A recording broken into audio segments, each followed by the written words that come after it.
everybody. Small group today. We're going to pass out this information. Also, there's some slides in here, and I'll let you know where they are, where there's so much information. We're not going to go through all of it, but I wanted you to have it, sort of have it in print. So when they asked me to do this workshop, we were talking about strange behavior that we see in the classrooms. And actually, this is a team care presentation. So these are things that we've discussed in team care as a group. Normally, we're having faculty reporting weird student behavior kind of thing. Hi, Jean. Okay, so go ahead and get started. So basically, we're looking at a trend regarding mental health issues in the college campus, looking at a trend of an uprise. And this is actually reflected in the normal population. We have more people being identified with having mental illness difficulties, mental health difficulties. So although the colleges are seeing more students with mental health difficulties, one of the problems is that before, when we would talk about mental health problems, it would be the more severe cases like schizophrenia, where people kind of, that's very well known. But now, a mental health disability can include things like anxiety disorders, depression, post-traumatic stress, generalized, just big categories now under anxiety disorders, which we would talk about as mental health illnesses. I wanted to say also that this is not meant to be like, we're not therapists here. We're not going to diagnose people here. The students that come and report that they have a disability, they usually have documentation of that disability. Okay. So another reason for seeing a rise of this, the population, or instances of mental illness in the colleges is that just like reflective of the rest of the population, people see the benefits of coming to college. They want to be here. They know that they have a better chance at better occupations when they go to school, which ultimately lead to better quality of life. So in our post-secondary populations, we're seeing more people attending college, period, for various reasons. Now, most high school students, they're thinking their next thing is to go to college. It's not where before it would be the elite going to school or a lot of people going to school. It's almost seen now as everybody's going to college after high school. That's kind of the message that students get these days. So we have more people coming to school. We have more people being diagnosed. So we're going to have more instances of those kinds of things on campus. Okay. This doesn't show up really well on your PowerPoint, on the handout, but I just did it. I wanted to show, everybody's familiar with the Virginia Tech events, and it's, it was splattered all over the news for so long. But prior to the events at Virginia Tech, we didn't really look at mental illness, serving students with mental illness on the college campuses. When we look at here, we start down here. This guy Cho that did the shooting, he was actually identified in middle school as having selective mutism. Now this is somebody, now I'm thinking selective mutism, I don't know who this guy is and I haven't really seen a lot of his video, but that's to me somebody who chooses when they're gonna talk. They're not always gonna speak when it's appropriate, not even when you ask them in class, stuff like that. But that's what they saw when he was in middle school. After the Columbine shooting, he wrote in a paper, yeah, he wants to go do what they did at Columbine. 2005, he was taken into emergency because one of his college roommates was saying, hey, he's kind of suicidal, I think, sort of alarmed. But even at that, the college, they took him in to their behavioral health center. He was evaluated and 24 hours later released. Apparently was no threat. That was 2005. And then 2007, we have those incidences at Virginia Tech. One of the things that I read in that article when I looked into this was he actually took time to barricade certain doors in the building because he knew he was going to start shooting at one end and he didn't want people escaping. So a lot of people, you think about that and you go like, wait, really mental illness? And he was thinking this far ahead. So I guess what we want to do is that whole umbrella of mental illness, and maybe Gwen, you could speak to it a little bit better than I can because you know, you have more experience with that. But we're really not able to predict how people are going to behave. When we see behaviors, we're kind of like thinking, is that just strange, weird, or is it strange, alert? Should we be alerted? Okay. All right, so we know that we have more people with mental health difficulties coming to school. Also at Leeward, this is happening. Right now, we serve 99 students who report a mental illness. That is 46% of our population. So almost half of the students that we see are having difficulties in this particular area.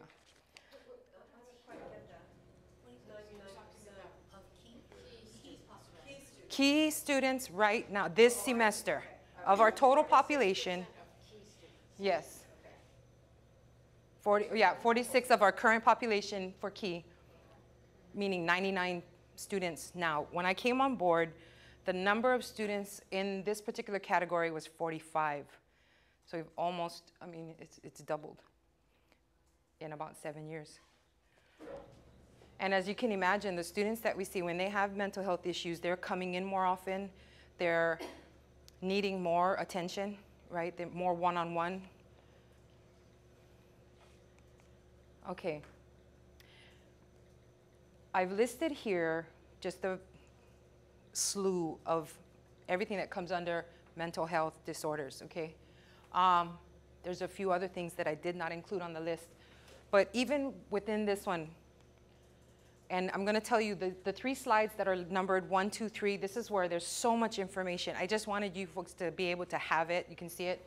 But we're not going to go through every single one of them. But if you look at this, you think, we have people coming to school who are dealing with these kinds of things: sudden attacks of terror, pounding heart, sweaty, weak, faint, dizziness, feeling chilled. I had one student, I'm not going to share his name, but he knew he had schizophrenia. He knew he was having difficulties in that area. What we did with him was we opened the doors for him to be able to talk to his instructor and let him know, because sometimes he said he'd come into class and he'd sit down, and he knows that when people are walking in, he's hearing voices of people walking in, but he's also hearing other voices that don't belong to anybody that's in the room.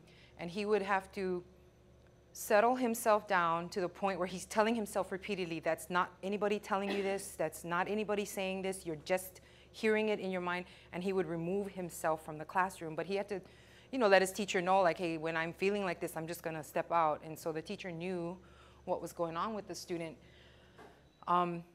This particular student is one example of someone who manages well. I mean, he's on medication, he's doing some therapy, and he's actually working with other students who have schizophrenia, so he's trying to help other people.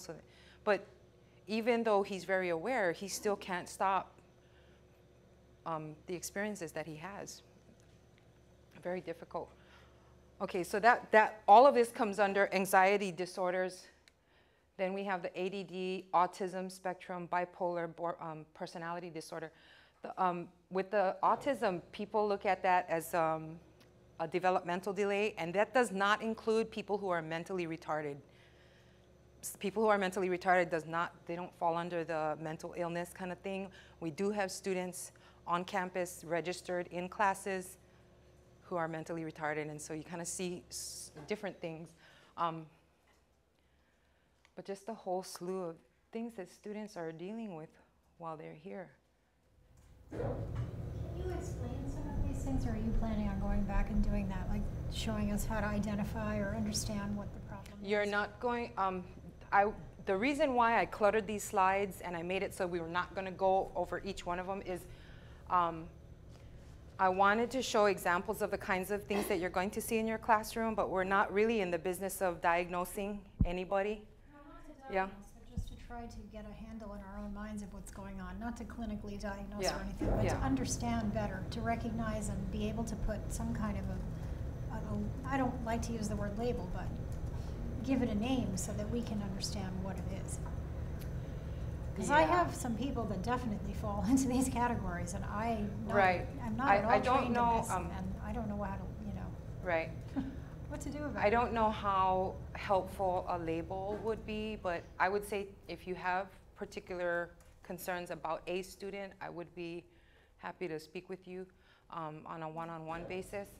But a lot of these, basically the mental illness is when they're not thinking like we would expect people to think in quote unquote normal society. I even hate saying that because I don't know what's normal anymore. But people who are thinking inaccurately, you know, some people they get, let me back up. Okay, this one. We have a student right now who's taking classes. She has borderline personality disorder. She has great difficulties relating to other people because she always thinks that people are making fun of her, people are talking about her. When the teacher emphasizes deadlines, she thinks the teacher is getting on her case specifically. And she realizes when she and I sit down and talk, she realizes, I know this is not really happening, but I can't help having those feelings while I'm in class with other students and the teacher starts giving instruction. And it's like the walls start closing in on her. I mean, you know. Yeah.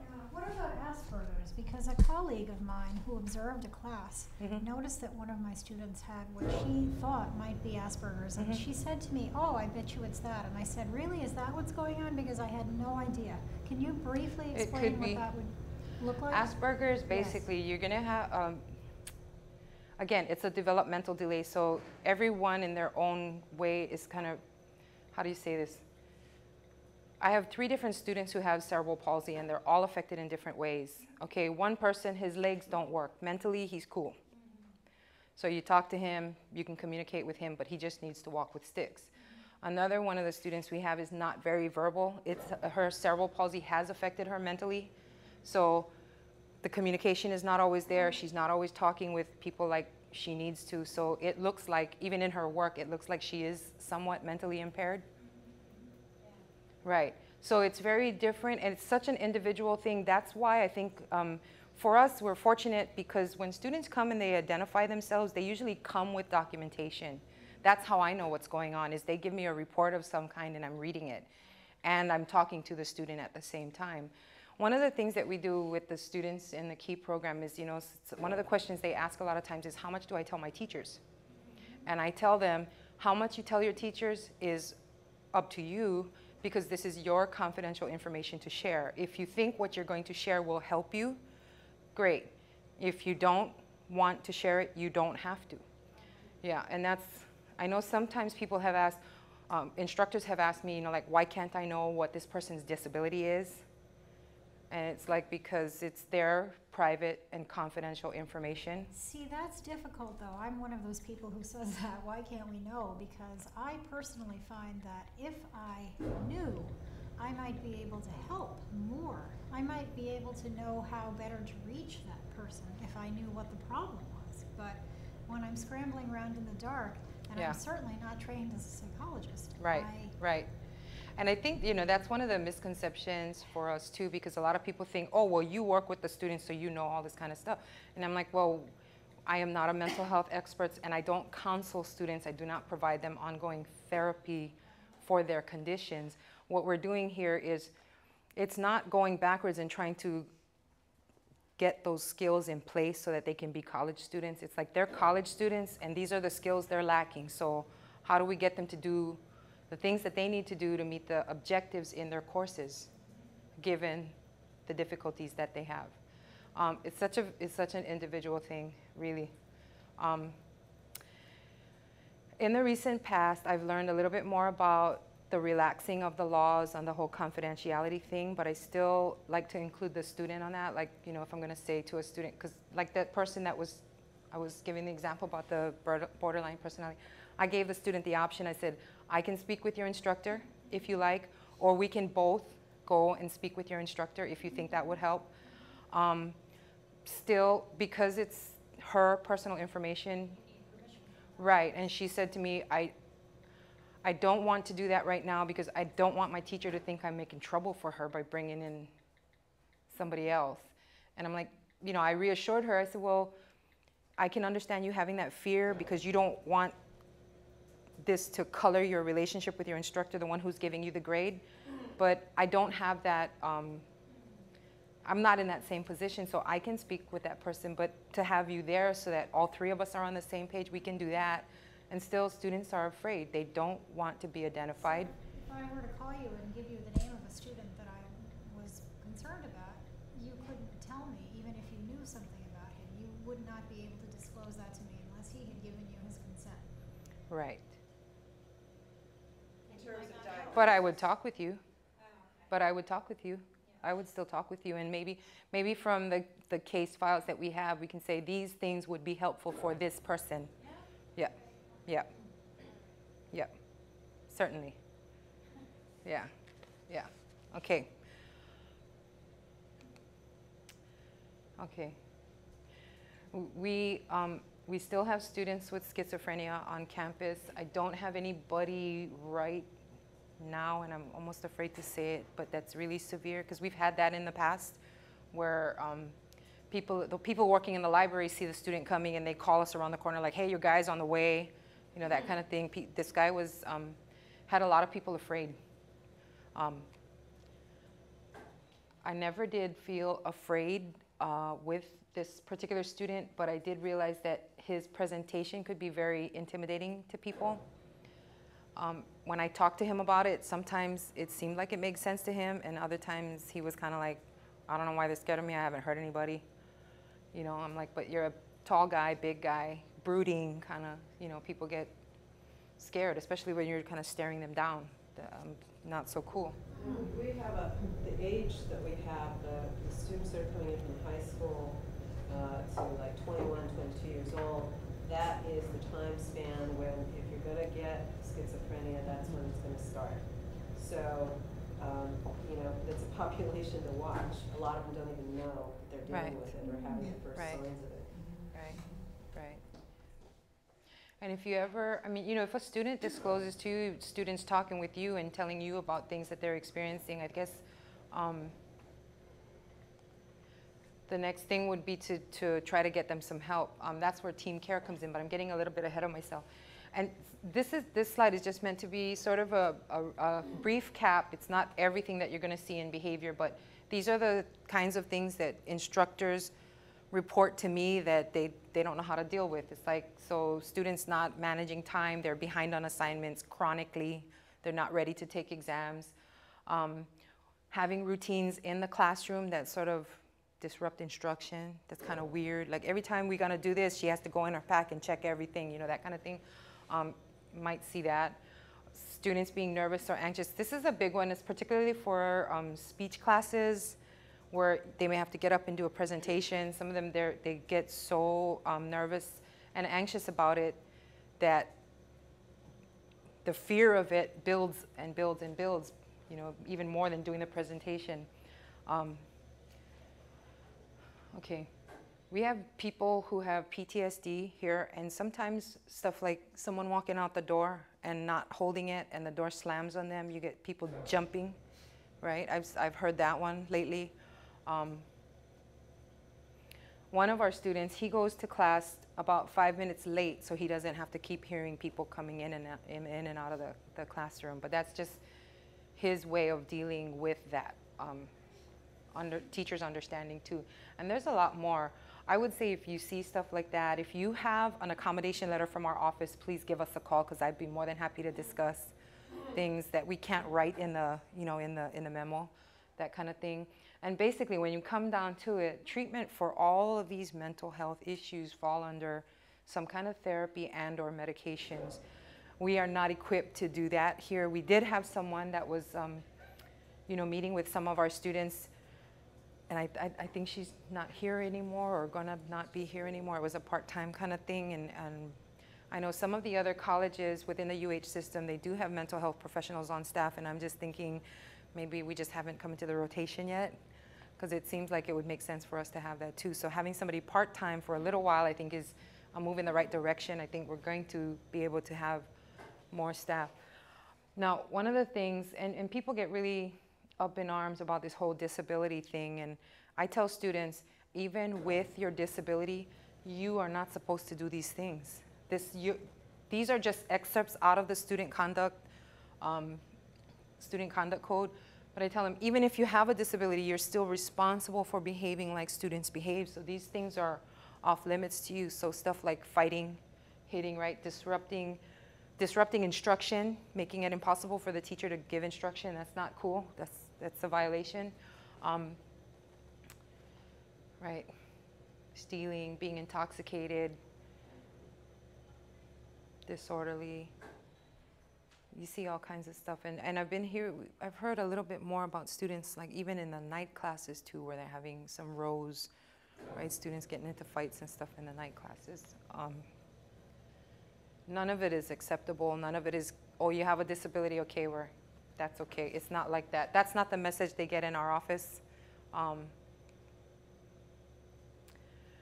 And so because of all of these trends that we've been seeing, our campus's response to that is the Team Care group.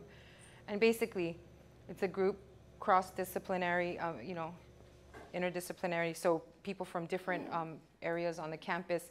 And what that does is, if you're in your office and you're sharing maybe with an office mate or department head about a student that you're concerned about, one of those people may be on our Team Care, and they bring it to the table. What I've seen happen with that is, and it didn't used to happen before, but if you have a student in one area that's causing problems and only these faculty know about it, and then they're causing problems in somewhere else, and somewhere else, and somewhere else, Team Care is where we bring it to the table and we just discuss behaviors of concern.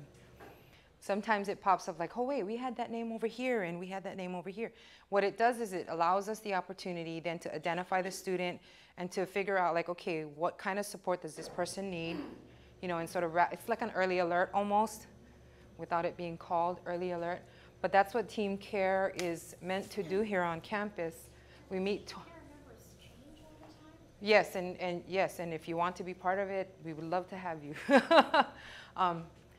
Okay, so basically what we do is we get together a couple of times a month, and we bring up, student behaviors of concern, gather information as necessary from, parties. Sometimes we have to like draw up behavioral plans and stuff like that, but whatever kinds of supports might be needed for that student is what we're gonna go ahead and do. And Chris Manasari is our administrator on that particular committee, so oftentimes he gets to meet with students. And then we're gonna, offer workshops too, also, just to kind of pass information to people, to faculty. Okay. Give us any examples of things that Team Care has done with individual students when somebody's behavior was a concern or was problematic? Well, we had a student that was kind of being problematic in several different areas on campus. She would go to one place and visit people and hang out and leave them Post-it notes and gifts and treats and stuff. And then when she was sort of like, hey, you can't do that over here, she went to another area on campus and another area on campus, to the point where there were so many people around the table just like, ready to pull their hair out over this girl. And it was like, what are we missing? What's underlying in all of this? I have not heard that name at the table for quite some time, but I do still see her on campus. So I believe she has a better understanding of what her boundaries are as far as interacting with people. The issue was basically she wasn't interacting with people appropriately. She would meet up with staff or faculty and she'd be like, oh, you're my friend, like I'm coming to your wedding this weekend. Yeah, yeah. Or, the particular student was seen outside of one of the faculty members' cars one day, and the faculty member was like, what are you doing here? She said, oh, well, I just want to say goodbye. Don't worry, it's not like I, remember your plates or anything and stuff like that. But, for us, that's kind of scary behavior, right? You're thinking, is this person gonna follow me home? And then we did a little bit more digging and we realized that, it's part of how she operates. She doesn't know how to socialize with people appropriately. So because people her own age shun her, she's had more success with adults, and I think that's probably why she kind of hooks on to faculty and stuff. So we had to kind of talk with her and be able to share with her, these people are not your friends. Everybody that comes here to work, they are friendly and they have a job to do and they want to help you, but it's not a friend relationship. It's a teacher You know, it's a professional relationship. Yes. Question, you kind of alluded to it already, but how, you know, let's say we all teach the same student. Only we all don't know each other, and we all don't know that we teach the same student, and we're all having very similar issues with this person. How can we have some kind of a way to communicate amongst ourselves to know that this is going on so that there's communication? Because I often, you know, I feel like where this is concerned because of the privacy issues, that I'm in a bit of a vacuum. I can't discuss this person with other people. I'm not supposed to reveal the name. They can't do the same. We don't know what this person has, if anything. Do you see what I mean? It's very slippery, and I'm quite sure that other professors are experiencing the same thing. That's with where this team person, care but I comes don't know how into to play. meet them. I think that's where team care comes into play for you, because that's what other faculty have done is, you know, like, what department are you teaching in? Arts and humanities. Okay, so arts and humanities, isn't Jane Bopp in your, that's not social science? So who do we have from arts and humanities? Okay, I'll tell you for one thing, these are the people that, this is, the information about team care is pulled off the intranet, so this information is available, and it'll rotate as people come in and leave us.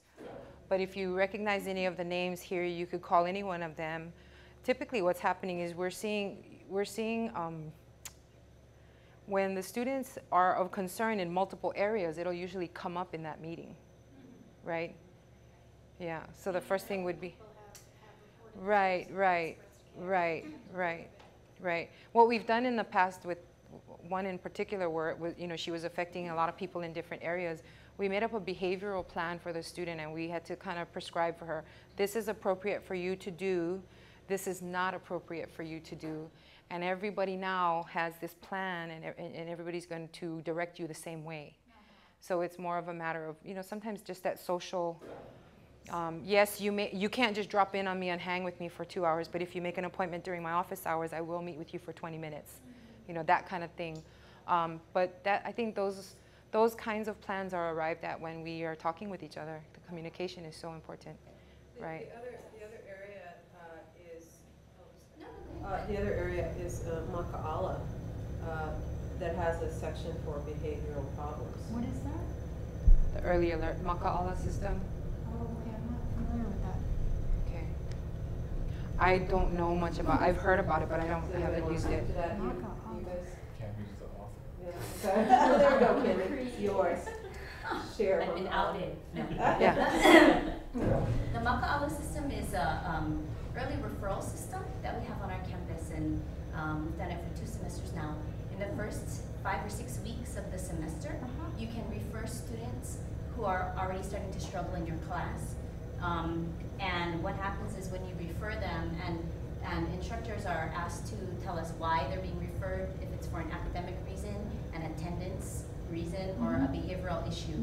And all of those students then are assigned to counselors based on past relationship, or relationship that makes sense. So if the student is in a particular program that has a counselor assigned to them, they'll be assigned to that counselor. Or if they're part of a special population like Native Hawaiian or whatever, or if they attend LCC Waianae, they'll be assigned there. Or if they're a liberal arts student, then we'll try to match them with either their new student orientation counselor or their last seen counselor, or most frequently seen, you know, somebody who has a relationship with them already. And then that counselor will reach out to the student to try and find out what's going on, you know, with that student. And it's completely up to the student whether or not they're going to respond to the counselor's you know, inquiry.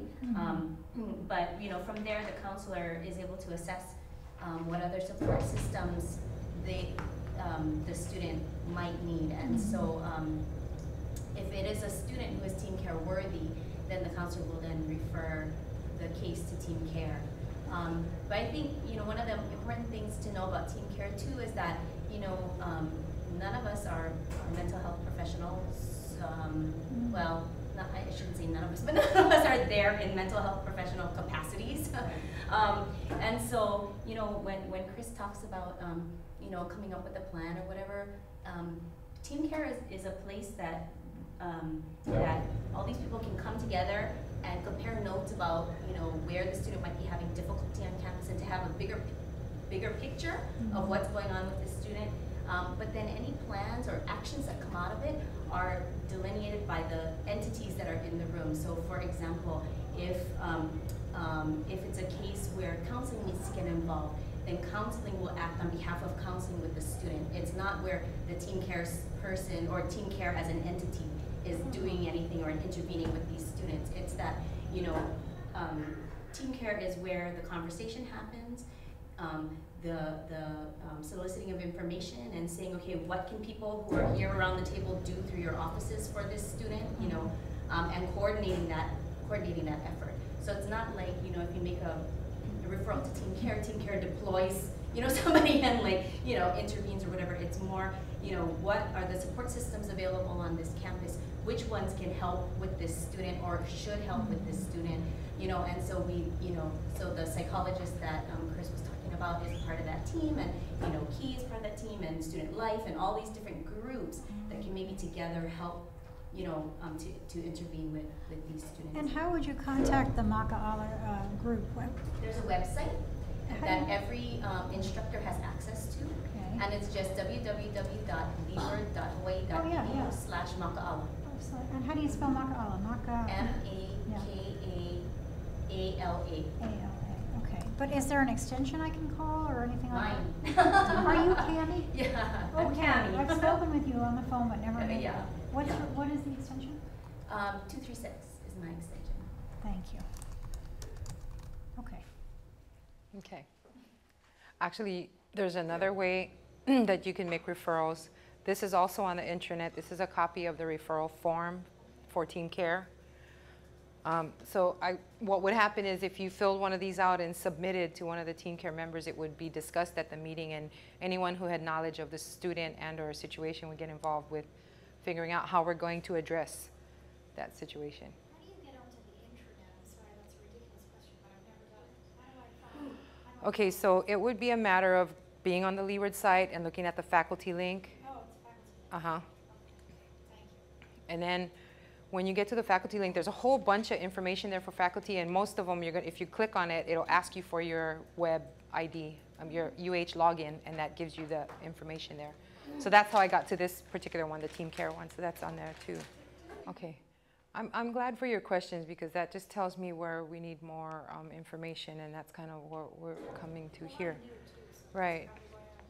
Well, but I mean, you know, you could be here for a while and not have had a student that would cause you to have these questions, and then all of a sudden you're thinking, okay, what's going on?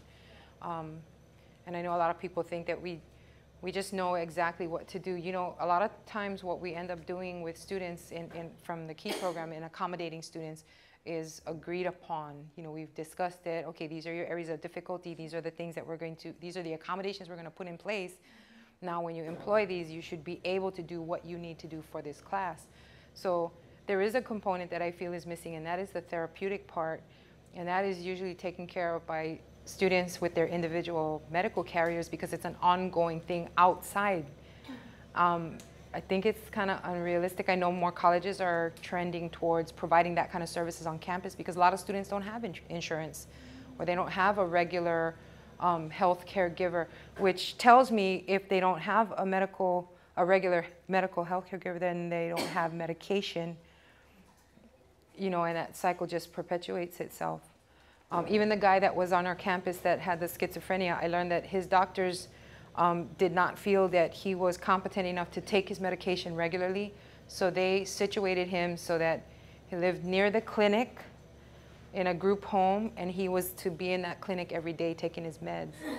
So I would know, like, if he came on campus with that sort of glazed over look in his face, I would know probably he missed the clinic this morning, which made his whole day difficult. So they don't have health insurance as students, or It's not going to give you ongoing mental health therapy. It's not going to give you that. You know, might be, I don't know exactly what the student health care is like, but I would imagine it's more like on emergency basis, maybe as needed kind of thing. Like if you get sick while you're in school, you know, kind of thing. I don't know exactly, but Can I You know, Ask one more question? you can ask as much as you like. I'm sorry. No, And don't I'll be. be quiet. The Maka'ala that you mentioned a minute ago, Cami, you said it's for academic issues as well, right?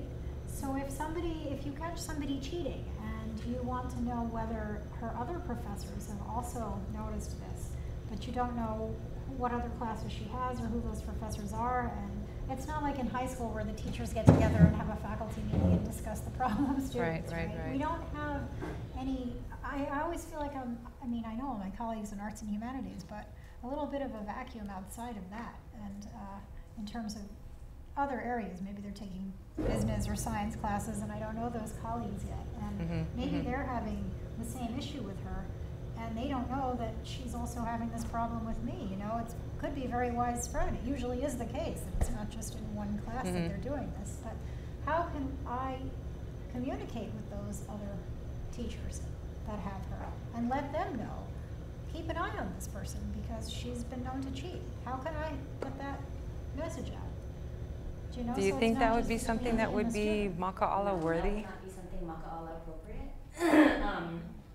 Actually, if it's something like cheating, that's student conduct code appropriate, because that's against the rules here, you know. And so, what would happen is if you made a student conduct code referral, then that student would be an investigation, and you know the investigation might include asking the other instructors, but it would not be the purpose would not be to inform all the other instructors about what's going on with the student. The purpose would be addressing with the student what the issue is, right? Because it's not,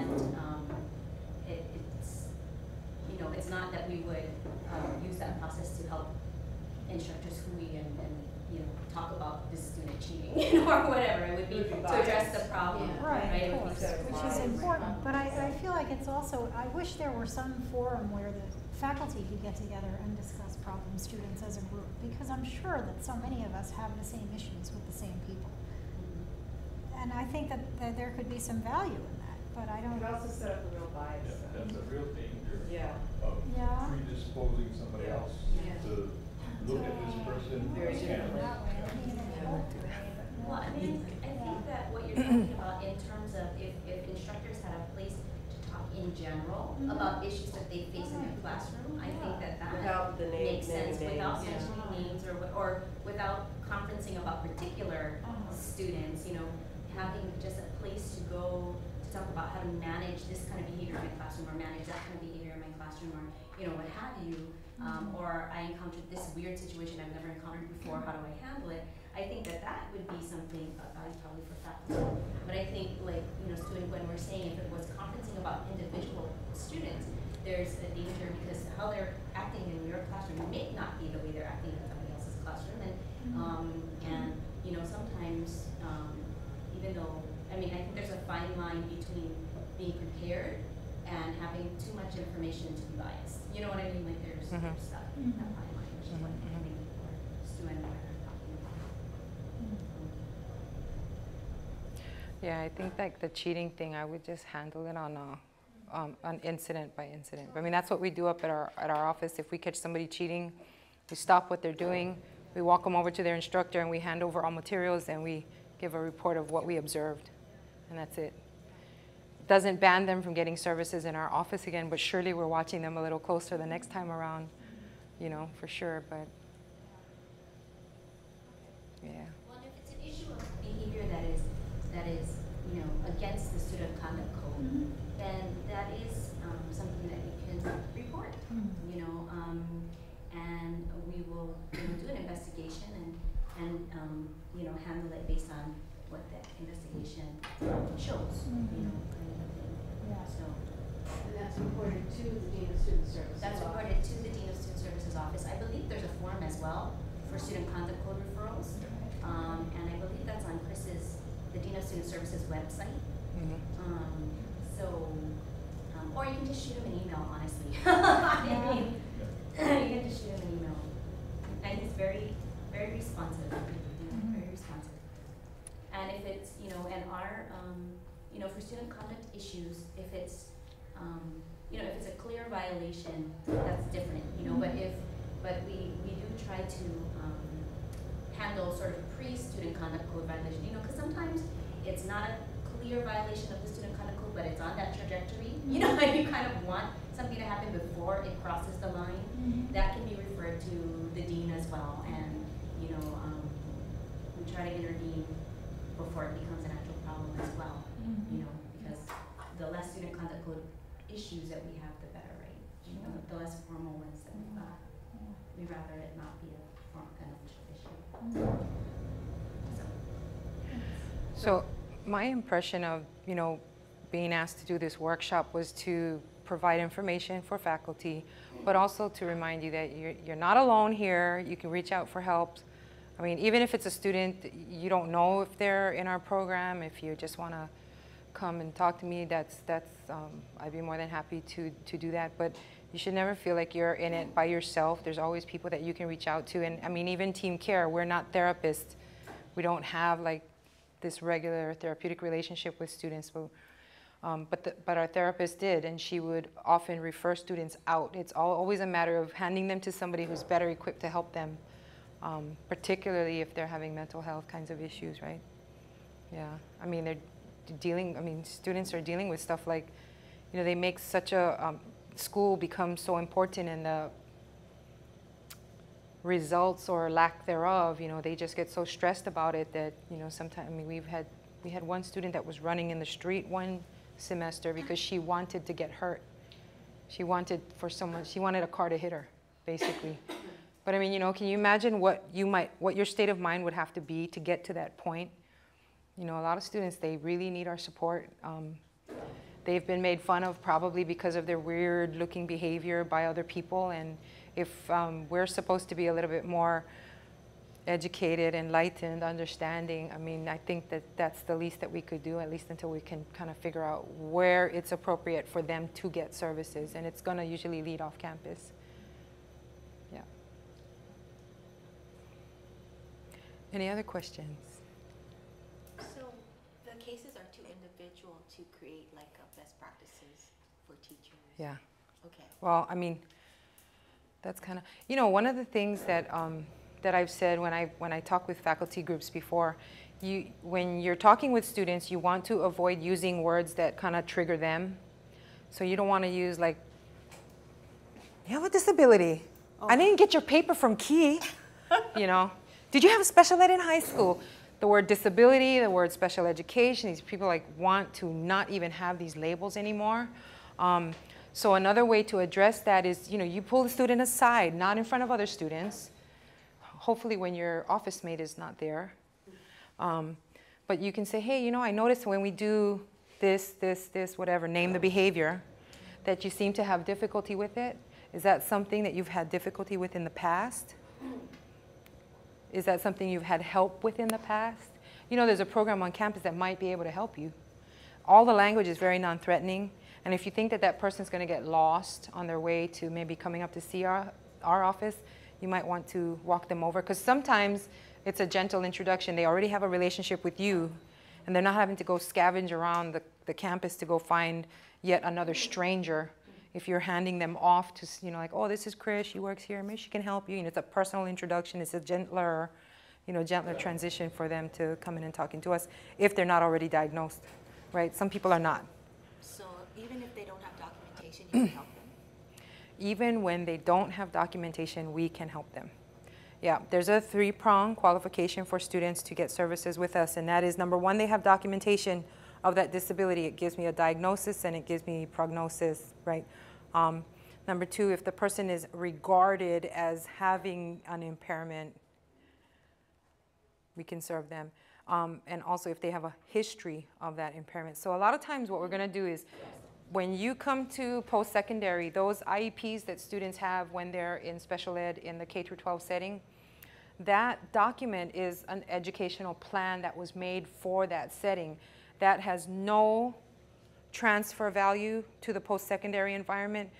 But because I have been a special ed teacher and because I have written these reports, I know what information is contained in there, so I know that I can glean some information, even if it does not include a diagnosis. I can say, okay, but the fact that they have an IEP establishes that they have a history of an impairment. they have had help for, they are regarded as having an impairment, so we can serve them. But even in that case, when it's really fuzzy and we don't know exactly what's going on, especially when the student can't tell me, because a lot of students, you know, we ask them like, can you tell me about the things that are challenging for you and how that affects you in the classroom? I don't know. And I don't know if it's truly they don't know, or they're not sure how to explain it, or they think I'm going to figure it out, or I don't know what the case is. But you know, even when they tell me I don't know, then I have to start asking questions from other angles and finding out. I mean, I had one student just this semester.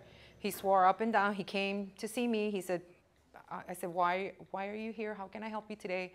He says, I don't know. My teacher told me to come.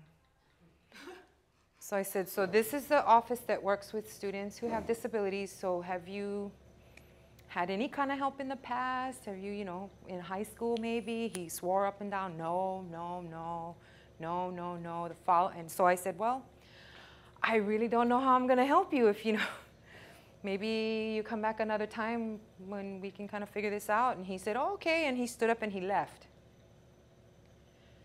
He came back the following week with his mother and a stack of papers from his high school. This kid does not know that he was in special ed. He has Asperger's. So his capacity to handle information is very limited. His understanding of that information is very limited. So of course he's going to say to me, nothing wrong with me. I don't have no problems. Nobody helped me. So is he like a lower functioning Asperger's? I would say, well, I mean, there's so many, you know, there's some students who have Asperger's that, given academic stuff, like they're going to read the pants off of anybody. They're going to answer questions. They're going to have observations. They're going to do that. Great. But maybe socially, they're not as adept. And then there might be others that they can get along sort of socially a little bit, and maybe the academics drop off a little bit, you know. But what I see in the Asperger's is that it's that whole thing about reading emotion and interacting personally like this that they have a hard time with. So it's very surprising to me, and I don't know how this happened, but we have one student who is actually a note taker. She has Asperger's, but she works for, I mean, she's got her bachelor's degree from Manoa already. And she asked if she could come back and be a note taker. So we allow her to be a note taker in some limited classes. Some people can't handle her because they don't understand what's going on for her. And I have to say, when she walked into my office and said, hi, my name, this is really loud. Hi, my name is so-and-so. I've come to apply for the note taker position. May I have an appointment with Ms. Hernandez, please? Yeah. When we sat, I was thinking, I'm not going to hire this girl. No way. Totally wrong for me to think that way. I got it. But that was my first knee-jerk reaction. And I would bet that anybody who saw her coming in their office would probably think the same thing. And she is not a good fit for every note-taking assignment that we have, but she is a good fit for certain ones. And I've had faculty call me and say, get her out of my class. I don't want her in here. I'm like, all right, I understand. But, you know, her volume is loud. And so immediately I sort of felt irritated with her. So before we even got started with the interview, I just said, you know what, you're really loud when you come in here. She goes, yeah, everybody tells me that. And I said, so is that a problem for you? She says, yeah. So I said, well, how can I help you? And she goes, just tell me to keep quiet, and that'll remind me. So now when she comes into our office, you know, like she's, you know, clacking her slippers everywhere and being loud. And now we're up in the library, so she walks through a study area to get to us and makes noise the whole way. So I kind of tracked her down one day, and I said, hey, told her, hey, look, this is not cool. I mean, I told her, let's stand over here for a little while, and let's watch what people do here. It's kind of a quiet place. So when you walk through here, you've got to pick up your slippers. And when you come, like, just. So sometimes I see her, and I don't even talk to her, but I see her. If she's being loud, I just go like this. And she's like, thank you. And then she quiets down. You know, but I mean, you know, bless her. She's trying. She fits. And this is exactly in part what I'm talking about with the student that I have. And he's very smart. He takes great notes, does very well on the exams, but the voice, one other student described it as a foghorn in the back of the room probably when he is. talks, you know? Yeah. But the thing is, what do you do when the other students are having a problem? Because the class hates him. They would lynch him if they could. Of course. They absolutely are at their wits' end with this person, and I'm always trying to play diplomat and mediator. Have you and spoken with the student? oh yes, he means no harm. He honestly doesn't realize how he's getting on other people's nerves. But I can tell you that if they could, they would all take turns strangling him. And I've been dealing with this the whole semester, and he means Do well. you know, has that student given you an accommodation letter from the key program office? So, you know, that's one of the other things is students have the right to disclose or not disclose whether they have a disability. And sometimes students have been, you know, living with labels and services and everybody breathing down their neck that by the time they get here, when they can make their own schedule and pick their own classes and there are no school bills, they don't want anybody to know. They don't want monitoring. They don't want, you know, and it's like, well, okay, I can get that, but, you know, we're also here to help you, right? We're also here to help you and, you know, that kind of thing. So sometimes students will come to us and they're kind of like, I don't know, really, they don't really want to be there. That sort of ties into the question I asked before, which is if we don't know what the problem is, it's not only that it's affecting that student and his or her ability to learn, but it's potentially affecting the rest of the class. Right. Do you see what I mean? And it's not malicious. It's certainly not, he's not doing it intentionally. Right. But it is happening. And so, you know, you do your best to intervene and smooth things out. But the other day, you know, we had a bit of a, not he and I, but he and the class, really a moment of tension because we were talking about Darwin. And anyway, make a very long story short, an argument broke out. Not a violent quarrel or anything, but all of that tension, that pent-up frustration against him that everybody's been feeling all semester, you know, you could feel it. It was palpable in the room. And some people walked out, and some people moved their seats the next time we met in the next class, and you could feel the change.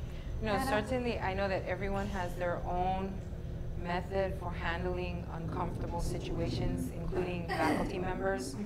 But I mean, I don't know what you're describing it as Asperger's could apply. It But I don't could. know. I mean, what If do I he do? hasn't given you anything from our office, it could be that he just doesn't want to, or like that other student. I have not, because I guess I wasn't so aware of really what to do about it. Well, that would be I've first line. Never informed that, yeah. But I think that that's also, I mean, you're saying, Cammie, that alcohol is used first 5 to 6 weeks, but Yes. I sent some things in behavioral issues when it was not 5, 6 weeks. You know, Yeah, and it seems like that would be an entryway to, especially when it's behavioral issues that can show up anytime during this. Right, well, see, the Maka'ala system was really built to be an early intervention program, and so that's why early on in the semester, there's this mass referral process that happens. Anytime after that, referrals could go straight to counseling. Yeah, straight to counseling. Because, you know, I've had a faculty member in my program, substance abuse counseling, who's dealt with a number of problem students this semester. And one or two in particular, and she went to and talked with Chris, and that was very, very supportive and very helpful. And Chris Mosseri. And I would recommend that for any faculty member to do that if there's some real problem students, but also whether it's team care or gets to the counselors, that there be some way to have an intervention so that the student gets some support, but also has some boundary setting. What's appropriate in the classroom, what's not. I mean, on some level, that's student conduct. Again, it comes back to, you know, what's acceptable and what's not. And you know how he may not totally understand how much he's affected the classroom, even after you talk to him, especially if he has Asperger's. I think he's even a little hurt and a little puzzled by the way people react to him.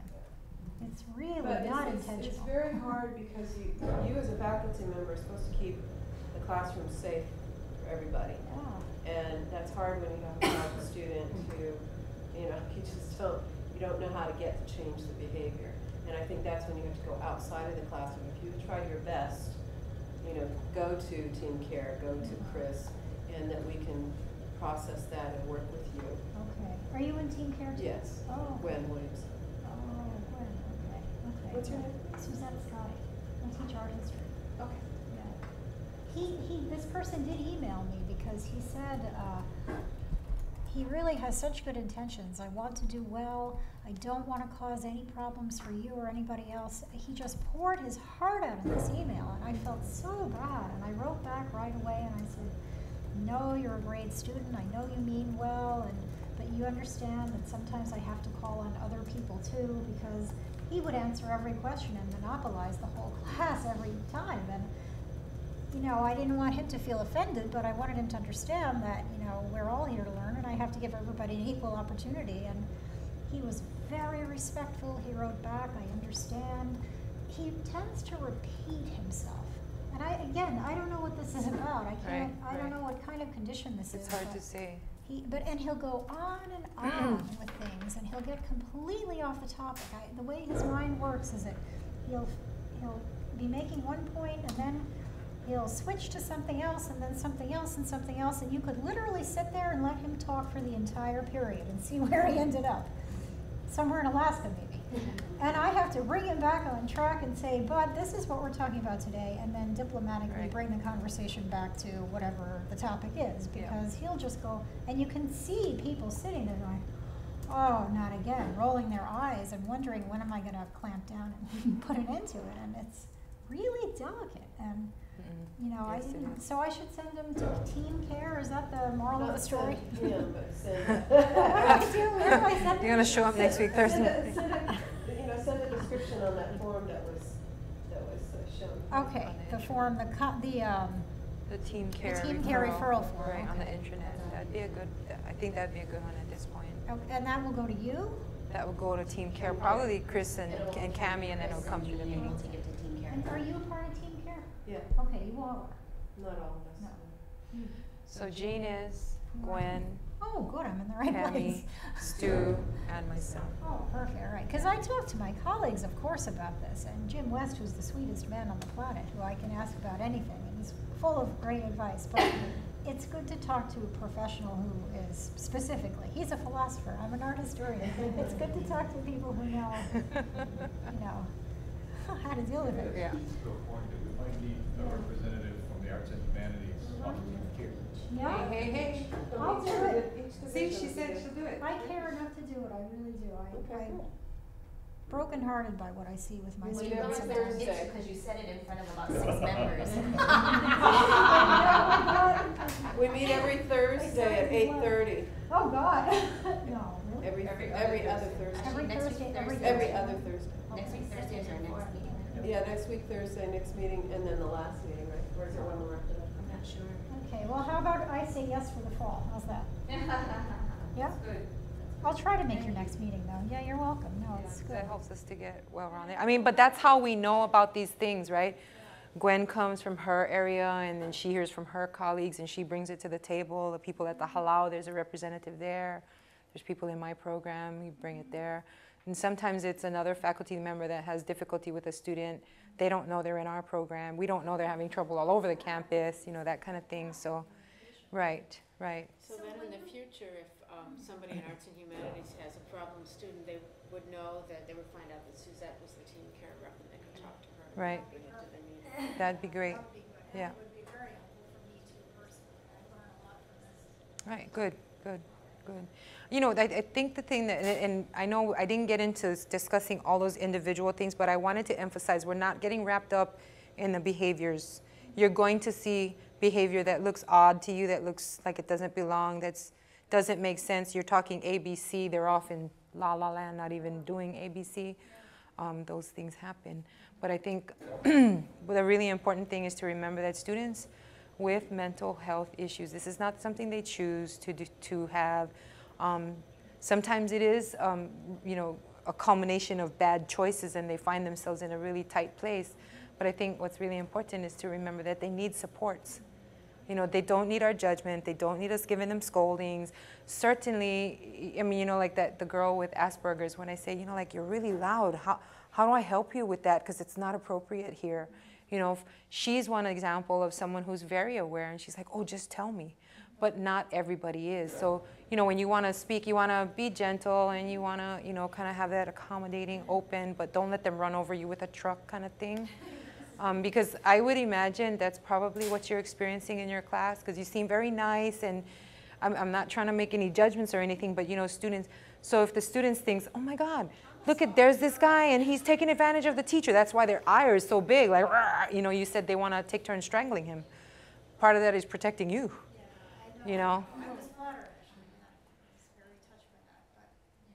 Yeah, but I think a more powerful position would be to not even inspire that need in the students. I mean, you know, like if they get you like, oh, she's got it, you know, they're not going to feel like they have to protect you. Like, oh, we don't have to worry about her. She's got her, you know, she's got her thing down. But I mean, certainly it's a process, and I mean, sometimes it's really important. You know, it's like, be supportive, but you got to take your heart out of it. It's not something personal that's happening to you. It's just the situation kind of thing. But I know that it gets, I mean, it can't help but pull your heartstrings, you know, when you see somebody, like, sometimes they seem so innocent and they're so lost at the same time and so inappropriate all over the place. Now, when you get the referral, what do you do with it? You contact the person? I don't get a referral. We get it at a team, it's a team care referral. Right, right. I'm sorry? Actually, usually what would happen is if Chris has it, he'll report it to the group, and then if other people know, like if you have the student's name, if other people are aware of that student, they may pitch in, and then, you know, we might discover that having this kind of issue with that particular student in several areas. And then the student will be contacted Right. by somebody from team care? Right, typically, right? Or depends on who. It depends on which office Oh, okay. Feels it's appropriate to. intervene, and it is appropriate for Oh, them to okay. intervene. And Right. sometimes it's more even interacting with the faculty member to give this faculty member support to learn how to intervene. Because a lot of faculty members, you know, are quite timid about what to do or how to move forward on that. So that's as much our function, I think, as intervening with students, being there for faculty. But would this student be contacted and then have the choice of coming in and speaking to somebody, or it Well, depends? it's a counselor usually, It would usually be a counselor. referred to a counselor. Okay. And then it's always the student's choice of whether or not Yeah. they want to come in and see the counselor. Yeah. As it's the choice to come in and see you or anybody else on Right. this campus. But when it becomes a conduct disorder where it's disturbing the classroom, then at a certain point, if the student's not willing to come in, then it Right. begins to be something, well, we have to intervene, because the most important thing is to keep the classroom safe for everybody. So if you're having students respond in your class to this student and just getting to that point of real anger, that is not safe. That is not helpful. Lots of students could drop out of a class like that. So, you know, that becomes setting boundaries for the student, and whether he wants it or not, it would probably become conduct Well, disorder. and I think that is part of the reason why I sit on team care, because I help with student conduct also, and so when it becomes an issue that is student conduct worthy, you know, then student conduct does get involved. Yeah, and then there's less choice about as well. And they have to come. Yeah. Because a lot of them come to see me informally. I mean, my office, I have a lot of office hours, and my door is always open, and even students that I had last semester now, they come when they have a problem. Their parents are getting divorced, they need to cry. They come and they talk to me. You I do definitely are the soft place to land, aren't you? Some days I do a whole lot more psychology in my office than art history, but you know, and I feel like they need a pair of ears, you know. Right. But I want to help, you know, and listening helps. But then I feel Right. like maybe I need more support too, from just to know For what sure. to do and how to handle it. Yeah. You know, I use common sense, my head and my heart together, but it would be good, because really I do have a lot of troubled students. And I never dealt with a population like this before. I never taught at a community college before this, so Oh, okay. it's very, it's been quite a eye-opening, baptism by huh? fire. Right, right, right, right. It's gone super well, but, you know, I want to help. I really want to help. I can see where you're at. Yeah. You're trained as a special ed teacher? Okay. Yeah, yeah. Like my sister-in-law. Can I ask you? Yes. Probably it's related, probably it's not related. Do we have students' dress code? Student dress code? Do we have a student dress code? Yeah. I don't think we have a dress code. Oh, no, you know what? It depends on where you are. Because if you're in Emily Uribe's class, you better be prepared for that dress code. There's no sexy wahinis on the t-shirt, no degrading language, no hat on the head backward, My question, in the library, sometimes it happens that students, they don't dress properly, maybe often too revealing or Of course, whatever. yeah. In that case, do we care or we don't care or we're too picky if we care or what? No, this is actually myself, we don't know. And sometimes we talk to each other, we don't know either. You know? I know, so what we have then is, right, is if we see that in the library, now we're all up on the 3rd floor, okay, so then we might see each other, we go, oh, did you see that girl, so-and-so and so-and-so, but who's talking to her? And does somebody need to talk to her, or is that a choice that she's making and we gotta just let her? Is it appropriate to talk to Right. her? It's hard to know. Yeah. I don't think we're supposed to talk to her, right? Because you must have something in order to support you. You can talk to that person. Right. You can't say, oh, I don't like what you're wearing. So what, right? It's just say, so what? And just keep walking, and tomorrow come in less revealed. No, I mean, less covered up. May I offer you a sweater? May I? Oh, there you go. You know, I worked at this middle school, and the nurse's office, we would all, if you had old T-shirts, like extra large T-shirts, you donated it to the health room, because it was the nurse's job when there was dress code violations for us to, we sent the students to the nurse, and she would give them a T-shirt. And they have to wear the T-shirt all day to cover up. I like the Ray said, offer them your sweater. Well, I actually had students wear really inappropriate t-shirts to class. Yeah. And I just asked them to turn it inside out. That's all. I think the And main he's talking about revealing. Yeah. Yeah, but she's talking about skimpy. in a Yeah, that's class. what You're talking about like instructor bad can language kind of determine thing. whatever. Yeah. In the library, Yeah. it's a whole different. Yeah. Often, like, they probably maybe dress too sexy or whatever. Well, let's Is get that- real. They often sit very inappropriately in the office too. I mean, in the library too. I see people up there. I mean, they're sitting on chairs like this, and they've got their legs up on the carrel, but not closed legs like this. They're like, I'm like, Sharon Stone. I'm like, really? Yeah. Yeah, Sharon Stone style. But I mean, you know, it's sad. I mean, I just think it's a commentary on, you know, like the downfall of just personal, civility, personal. Self-esteem, too. Personal respect, you know, like how they carry themselves. I just addressed a group of 28 Kapolei High School students this morning, and I walked in the room and I was thinking, what a motley crew, you know? And so we started off with housekeeping. I said, everybody with a hat, take it off. You got earphones on, take it off. It was just, it's almost like a falling apart of students. Sensibilities even, just They seem to be just lacking in basic manners, some of them. uh-huh. You know, like you'll say good morning to somebody and they'll not respond. Because maybe sometimes they don't know how to respond. Whatever the reason, right? Can you imagine? They No, I literally can't just imagine. Ignore the greeting. Yeah. You know, good morning. It's 8 o'clock in the morning, and you know, I mean, I Right. cannot believe sometimes. I think it's really important to remember that we weren't raised the way we were Yep. raised. They grew up in a completely different world with either one parent or no parents.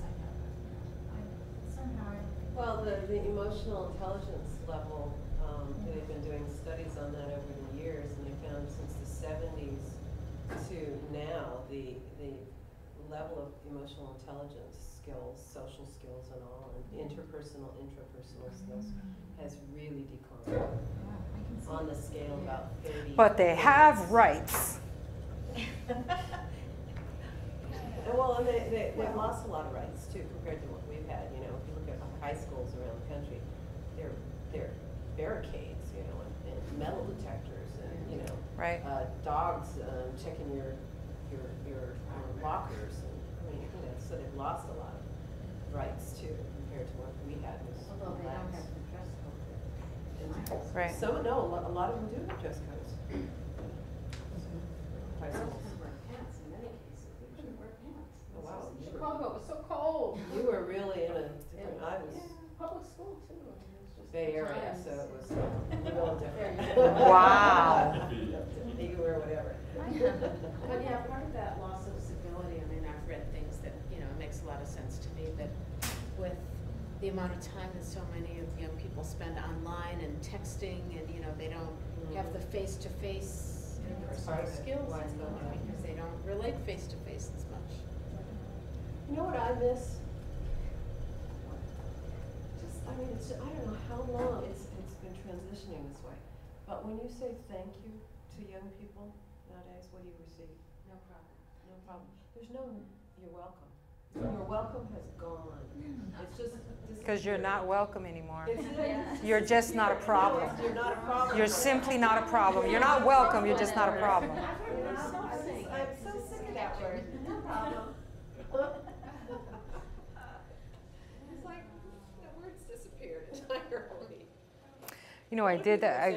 I was just kind of lamenting about that loss of civility kind of thing. And one day I thought, you know, we're just thinking about random acts of kindness things. So I was out on the balcony in the library and I saw this young man sitting on a bench downstairs by himself. And I was compelled to go talk to him. So I did. I went downstairs and I walked up to him. I said, can I sit with you? Sure, he said. He sat down. I sat down and I introduced myself and he introduced himself. And I said, you know, I've decided that from now on when I, you know, get compelled to say hi to somebody or to greet somebody, I'm going to do it. So you're it right now. And he was like, thank you very much. You know, and it was a young guy who had come here in the military. He's not in the military anymore. Apparently, he lives alone. He's coming to school. He's doing this. I'm like, I'm so glad I sat and talked with you. You know, it gives me hope because not everybody's totally lost. And then I forgot his name because I didn't write it down. And then I was like scoping him on campus, like, okay, I got to see him again because I got to talk to him. I got to find out his name. I got to write it down this time. So I just ran into him this morning. And he was like really happy to see me. He's like, hey, you're one of the friendly faces here. And I'm just like, okay, good. I mean, but you know, I mean, we can be that example to other people also. It may not catch on with everybody and that's okay. But, you know, it's like if you can kind of affect it, right, you affect your little part of the world and hopefully other people will help pay it forward too. And I mean. Is there any data on statistics across the country and mental or issues on the rise? Or is it just, 'cause you All mentioned of the Leroy. research that I've looked at recently indicates that mental illness is on the rise. So it's across the country. It's across the country and it's not specific to college campuses. In fact, the amount that they're showing, the amount that in the general population is actually higher.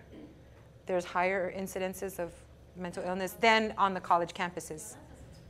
Right, Is so. it socioeconomically related? Is there any kind of data for that divides it by socioeconomic background? I didn't look at it that, Curious, yeah. that deeply, but it could be. Because I know that a lot of my students, their problems stem from financial issues and, you know, broken homes and, you know, issues that might affect more one segment of the population than another. And I wonder if there's any correlation there or not. You don't know. I don't know because, I mean, I would hesitate to say that only because some of the people that we serve, they come from very well-to-do families, you know, economically. They have parents in the home that are involved, but you have this person who is unable to engage appropriately, mentally. No, because some of mine are just, you know, they struggle to scrape together enough change to take the bus to school in the morning. I don't know how many letters of recommendation I wrote this semester to renew or get scholarships for the first time so they could continue just to get their AA degree. Right. I mean, some of them are just in dire financial straits, and that has to contribute to the anxiety level. Of course. That's why I wonder, is there a link, but not necessarily. I don't know if it's the, situation, their economic situation that affects their mental status, or if sometimes because of their mental illness, they need doctors, they need medication, so now their expenses are higher, and that causes some of the strife because now they're having to worry about expenses that they didn't have before. I talked to a student yesterday, and I mean, he's one of our students, and he deals with depression, often. And he was saying, I think I'm kind of skating right now. I'm making D's in all my classes, but last semester I made C's, and I think I'm going to get kicked out of school. And he said, things would be so much easier if I didn't have to catch the bus. And I'm just like, I told him, so if you had a car, are you working? He said, yeah. I said, so do you have enough to make a car payment? He's like, no, I can't even pay rent. I said, so if you wanted a car, not only do you not have money for rent, but now you have a car payment, insurance, gas. Now you'll be working, and your focus will be work to earn the money to pay for this car, but you still want school.